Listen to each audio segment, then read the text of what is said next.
My name is My Random Apple Tree, and today we are checking out the Lord Vader kit reveal. He is the new galactic legend in Star Wars Galaxy of Heroes. This interview was brought to us by Metaverse, so why don't you go check out his channel if you haven't already. And starting off with the basic ability, this is the Zeta option.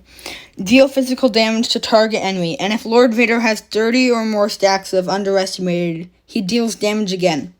Each time the ability deals damage in a single attack, it deals 25% more damage, max 50%. Meaning, so if you have 30 more stacks of underestimated, then he's going to deal 25% more damage on the second attack. And if he has Ashes of the Republic, he will deal damage again, which he, I believe, will get from his ultimate ability. So, but we'll go into the next one.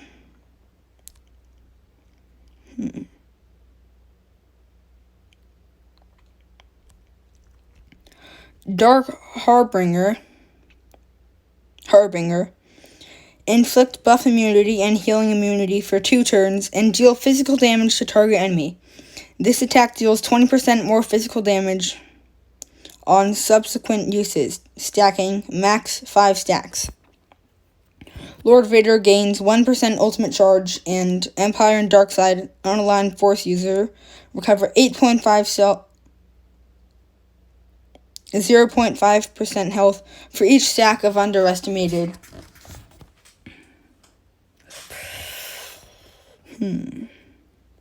So it gives him a little bit of ultimate charge, as they told us, but it's 1%. Come on, CG, you can do better than that. But let's see if we go forward a little bit. Maybe we can get the rest of this. You manage the community, help out with interviews, do all as the senior community manager. I want to think about that. And Admiral so Piet. Dark Harbinger, they're talking about it now. Yeah, Piet's awesome. If you've ever cursed Wrecker. Yeah, and Ashes of the Republic, this attack also deals true damage. Or Omega, you can blame or thank so I do believe that. And Admiral Piet. This is what set attack looks like. Piet's awesome. You can't forget about him. Actually, no, we're going into Unshackled Emotions. Sorry. Again, this is also a Zeta, like every ability in this video, but deal physical damage to all enemies and inflict daze and 4 damage over time effects for 2 turns. So kind of like, Vader. Actual Vader, not Lord Vader. For 2 turns, which can't be resisted. For each stack of underestimated, this ability deals 2.5% more damage. And all Darkside allies gain 1% mastery stacking until the end of the encounter. I am CGSB Crumb. You know me as the senior community manager. You've probably seen my face many times on interviews and help out with Mr. Dojo. So if Lord Vader has Ashes of the Republic, it will also inflict ability block for 1 turn, which can't be dispelled or resisted, and increase the target enemy's cooldowns by 2, which is paired alongside with Maul is the highest cooldown. I believe it is the highest cooldown reduction possible in this game. Fat as well, of course, and yeah, we manage the community. So as you can see, that help is out what with interviews, do all sorts of stuff like Unshackled that. Looks like. Wonderful. And let's dive into it. Actually believe that we have gone to Lord Vader's Vader unique coming. yet, but they're showing us, some more stuff. So, my new Empire, Darth Vader's leader ability. Let's see if we can. Okay, so Darkside allies have plus 20% speed, which you can expect from almost any Galactic Legend lead. Plus 20% mastery and plus 15% max health. Doubled for Empire or Darkside unaligned Force user allies. At the start of the battle, other Darkside unaligned, other Empire and Darkside unaligned Force user allies lose all protection and gain that much max health. So kind of like a Malik or a Malik unique or a Darth Nihilus lead. If a Darkside unaligned Force user ally was present at the start of the battle. For the rest of the battle, all Empire or dark side unaligned force user allies take 30% reduced damage from any light side unaligned force user attacks. Now, just if all allies or dark to be clear, like you said, Empire synergy. Battle, Empire and dark side. We have a kid in front of us. We've got to play with it. Are immune to fear. Empire tanks taunt for 2 turns, and when a Empire ally loses a taunt, they are inflicted. But the people, the other players, the community probably don't realize. They are inflicted with mark for 1 turn, which can't be dispelled, prevented, or resisted. This is the Empire's GO. Pretty long It synergizes with the Empire. As you can see. Whenever a dark side ally loses a buff, Empire and dark side unaligned force user allies gain 1% mastery stacking until the end of the encounter. Whenever a debuffed dark side ally takes damage, Lord Vader gains 2% ultimate charge, increased to 3% if that ally was an unaligned force user. I honestly, CG is just trying to push this whole unaligned force user tag, but it's just kind of like Mandalorians, where you're just adding a tag to characters, really. You know, you add a couple new characters and then just a tag. No real actual benefits for it. Exclusively, correct? No Sith synergy whatsoever. This lead. All of his mechanics, really. Correct, no Sith synergy whatsoever. All of his mechanics. Empire and dark side unaligned force user allies have plus 35% critical chance and critical damage when targeting a Galactic Republic enemy. Whenever an enemy critically hits an Empire or dark side ally, unaligned force or dark side unaligned force user ally, that enemy has minus 30% critical damage stacking for 2 turns. Really rely on synergy with Empire. There, but while Empire and dark side unaligned force user allies are at certain health thresholds, they gain different benefits. And then also dark side unaligned force. So while they're above 25% health, during an enemy's attacks, they are immune to max health reduction and other damage that is based on max health. So does that mean he's going to give an extra 16 speed to damage, Darth Vader? Right? And also dark side unaligned force users. So if damage, does that mean he's going to give an extra 16 damage is based on max health? That means he cannot deal damage to these characters. While above 50% health, they are immune to damage over time and thermal detonator effects. So sorry, Jawas, we all thought you were going to be the hardcore counter to Lord Vader, but surprisingly, you won't be. Sorry, I know that's incredibly heartbreaking, but they'll get over it. And while below 80% health, they can't be critically hit. 16 speed to give an extra 16 speed to... They can't be critically hit. So it shows some gameplay. And then Lord Vader's unique. At the start of Lord Vader's turn, enemies are inflicted with 2 damage over time effects for 2 turns. So Lord Vader is kind of like an over-budget Darth Nihilus, if we're being real about this, which can't be resisted. Enemies with damage over time effects can't gain bonus. Right, so it's pretty exciting. So bam, pretty exciting stuff. There's definitely a challenge. Removal, but kind of like a General Hux. But at the start of each other character's turn, Lord Vader gains 1 stack of underestimated max 60, doubled for Galactic and Republic and Jedi turns. So underestimated, as we all saw from the basic, about how it gives him bonus damage and all of that kind of stuff. So that's like, how do we differentiate them from each other? And underestimated, Vindictive Strike, Dark Harbinger, and Unshackled Emotions gain like as effects. Different characters that feel mechanically interesting and different, but all. Oh, they're going back. So other mechanics that we specifically have in there, like that's it for the unique. And going on to Lord Vader's ultimate. It's a pretty long video. Sorry, but requires 65% ultimate charge to activate. Ultimate charge. Lord Vader gains ultimate charge whenever he uses Harbinger, and when debuffed Darkside allies receive damage, he gains 2% ultimate charge, increases 3% if that ally was an unaligned force user, so, like Maul. Thank goodness they didn't give him that Sith or Empire tag or whatever. To make but sure. Darth Vader gains 50% of other Darkside allies' current mastery stacking until the rest of the encounter, and they lose that much. Empire and Darkside allies, unaligned force, and Darkside unaligned force user allies don't lose mastery from this ability, so he's taking their mastery and they don't lose it. Because it is very important. But if you have 100% ultimate charge, instead, he gains 75% mastery, dispels all debuffs from himself and takes a bonus turn, reduces his cooldowns by 1, and gains Ashes of the Republic, which we also saw gave added effects and benefits to the abilities and his go kit. Early enough so you can get the most out of him. And we found that if and he gains it for 5 turns, which can't be copied. He can lose a lot of his punch. And so in kind of working with the rest of the design team, the solution that we kind of came up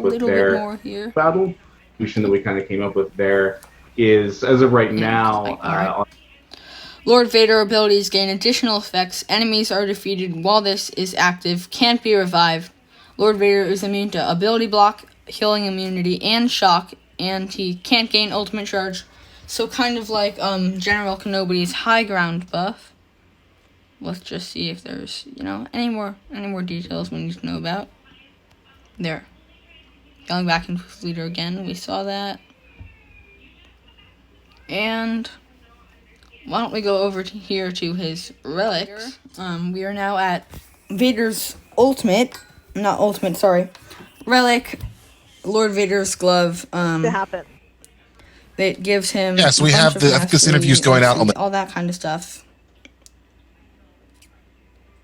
And why don't we look at some gameplay against these characters here? So let's let that run for maybe. Kind of take advantage of that before he got the crit immunity. It was very, very difficult, but that try and just on max health immunity altogether. So that's good to see. And the last one is above 35% health.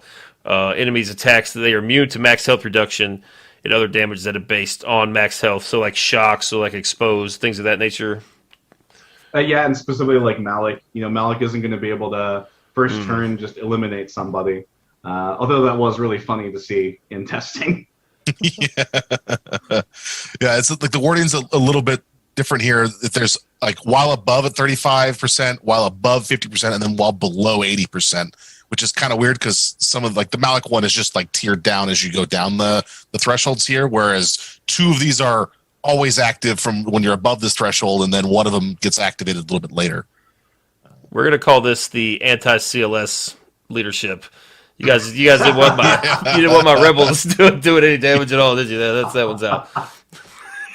So one other thing you brought up earlier was around tanks and stuff for the Empire team, and part of this is also the Royal Guard rework as well. And there's some details around that'll be going live. I'm probably around this time, but we can talk a little bit to that about he's going to have substantial boost to his max health with his new unique and things like that, and he'll be able to do be a decent part of that team. I don't know if he's going to be the best option, but he'll definitely be a much better option than he is now.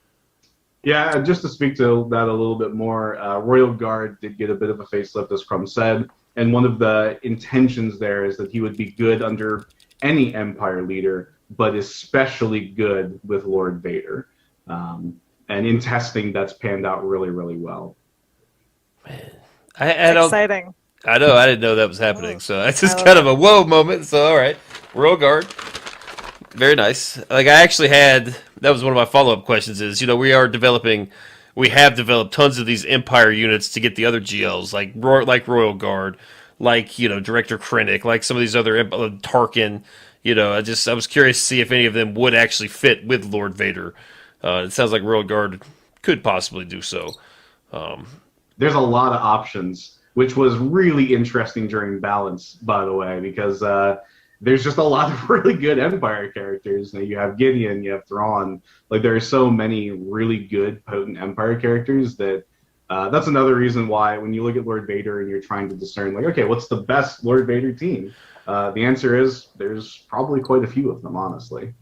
Would you say that's the case with all releases, where you're kind of seeing there's a whole bunch of different teams that you can build around the Galactic Legend, or is this special to Lord Vader? Because usually we settle on something like there's a diversity in arena for a few days, and then a week a little less, and then a couple weeks, and now there's there's Padme and C-3PO and Gas, and that's pretty much it with Kenobi. Yeah, I mean, not even just GLs, but I would say almost every character that I've personally worked on, there's been at least a couple of teams that are pretty competitive with each other. Inevitably, there's one team that people tend to default to the most, and sometimes that's just a matter of convenience. Like, I'm sure there might be like 5 different teams that are close, but if this one is good enough that I can generally go along, I mean, that's the team you're going to use, right? So I would say, in my recent memory, probably the GL that was maybe the hardest to be expansive was probably Kenobi, just by the nature of the tags that he was working with, right? And I think there's also just like in Grand Arena having already existing teams to work with, right? So you know that you don't want to necessarily like disrupt too much of that because there are a bunch of squads you're already using. And then how does that then fit into the new GL with Lord Vader as well? Like, how do we use these characters that we already know that people have slots for, or maybe don't have a great place for, and would make a great spot on this team as well? Like, there's a lot of considerations outside of just like obviously a good arena team, but how does it work across a ton of different modes as well? So it's a balancing act, to say the least. I'm glad I'm not a designer. How's he working the raid? Yeah. I mean, I'll be honest. Like, I think there's some interesting possibilities, but in the testing that I was able to do, he probably isn't going to give Kenobi a run for his money. See? Hey, you can scoop up $1 million with C if you get lucky and get a couple mallet gobbles. You can get $1 million. I would say I had better success with him than I did with C, but yeah. Is that a technical term? A couple mallet gobbles? Yes. Hanging with the developers, using technical terms. Yeah. A form of measurement we use internally. Oh, it now shows I'm blushing. up if you go to the southern part of the U.S. and you look in the game, it actually says it right in there. Mm-hmm. Oh, right. Yeah, I forgot it's localized like that. Yeah, as long as you can see it through the gravy that's splashed on the screen. Yeah.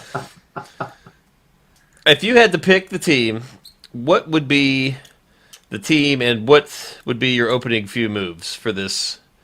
You pick any team.